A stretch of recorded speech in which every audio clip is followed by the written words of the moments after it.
ఒక బొటాక్స్ కానీ ఫిల్లర్స్ కానీ మనం ఇచ్చేటప్పుడు మీరు చేసే అసెస్మెంట్ ఏంటి? బొటాక్స్ లేకుండా నార్మల్లీ ఎనర్జీ బేస్డ్ డివైజెస్ ఉంటాయి, వాటితో ఫిక్స్ చేయొచ్చా, ఫిక్స్ చేయలేనప్పుడు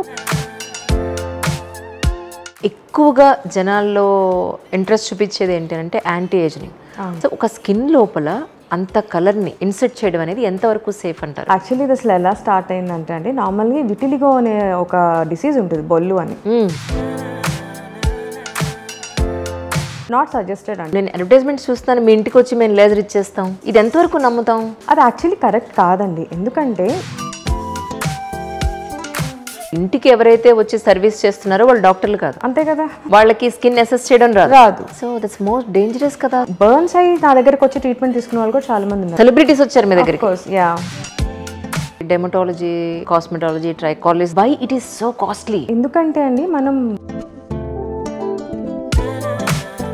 ఎందుకు రిజల్ట్స్ రాదంటే ఒరిజినల్ కాదు, దే నాట్ FDA అప్రూవ్డ్. నిజానికి కొబ్బరి నూనె రాయడం అనేది ఎందుకు ఇంత ఈరోజు తప్పు అయిపోయింది? Coconut oil is a very good condition. మీ దగ్గరికి వచ్చే పేషెంట్స్ అనండి, లేదంటే సెలబ్రిటీస్ అనండి, ఏ ట్రీట్మెంట్స్ కోసం వస్తున్నారంటే ఏం చెప్తారు? పిగ్మెంటేషన్ అనే ఇష్యూతో వస్తారండి.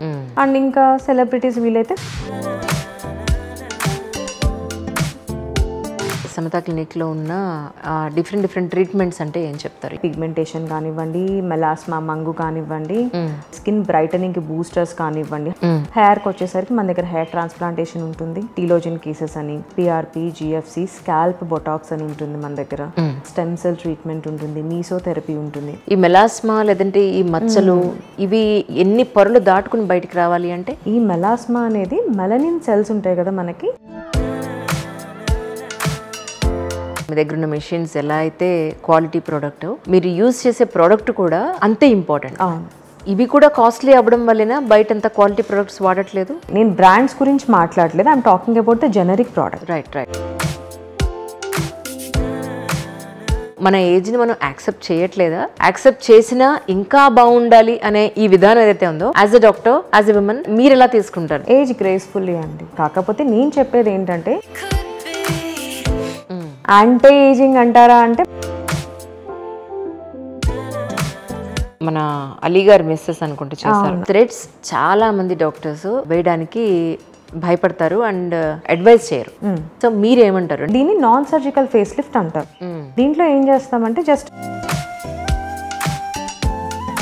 అంటే ఒక 1.5 to 2 years ఉంటుంది మీకు. ఎలాంటి పరిస్థితుల్లో మీరు ఫ్యాట్ ఒక ప్లేస్ నుంచి తీసి ఫేస్ లో ఇంజెక్ట్ చేయాల్సిన అవసరం పడుతుంది? మన బాడీలో ఫ్యాట్ ని ఫిల్లర్ లాగా ఎన్ని లేయర్స్ కిందకి ఫ్యాట్ ని పంపించాల్సి ఉంటుంది? స్కిన్ 7 layers కింద మనకి.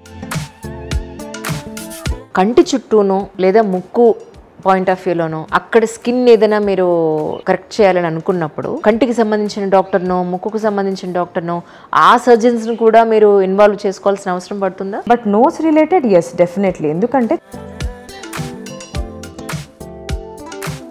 కంటి పైన పఫ్నెస్ కానీ కంటి చుట్టూ ఉండే పఫ్నెస్ కానీ వీటికి సంబంధించి అప్డేట్ వన్ అంటే ఏమున్నాయి? మన దగ్గర బ్లెఫరోప్లాస్టీ అనే ట్రీట్మెంట్ ఉంది. ఖచ్చితంగా వీ షేప్ కావాలని ఎందుకు అనుకుంటున్నారు? నార్మల్లీ మనకి కొంచెం చిన్స్ లోపలికి ఇంజెక్ట్ చేసాక ఎలా వర్క్ చేస్తాయి, ఇవి ఎలా స్ప్రెడ్ అవుతాయి? బొటాక్స్ అనేది ఏంటంటే మసిల్ మీద యాక్ట్ చేస్తుంది. ఫిల్లర్ అనేది ఇట్స్ మేడ్ ఆఫ్ హైల్రానిక్ యాసిడ్ అండి. ఒకసారి ఒక పీల్ తీసుకున్న తర్వాత తీసుకోవాల్సిన జాగ్రత్తలు ఏంటి?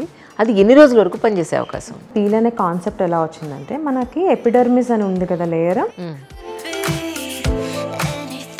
ఈ పీల్స్ లో రకాలు ఉంటాయి. ఏంటి, సూపర్ఫిషియల్ పీల్స్ అని, డీప్ డర్మల్ పీల్స్ అని అట్లా ఉంటాయి. నాకు బాధ అనిపిస్తుంది ఎక్కడానంటే రైట్ డాక్టర్ మనకి దొరకట్లేదు. వాళ్ళు అసలు డర్మటాలజిస్టా, సర్టిఫైడా కాదా ఏమీ అనుకోరు. బట్ నేనైతే చెప్తున్నాను కదండి, చెక్ దేర్ సర్టిఫికేషన్ అనుకో.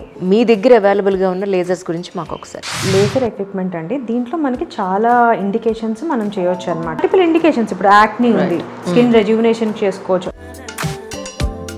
దీన్ని హైఫూ మిషన్ అంటారండి, ట్రైటాన్ మిషన్. దీంట్లో మనం మల్టిపుల్ మొడాలిటీస్ ఆఫ్ ట్రీట్మెంట్స్ చేసుకోవచ్చు.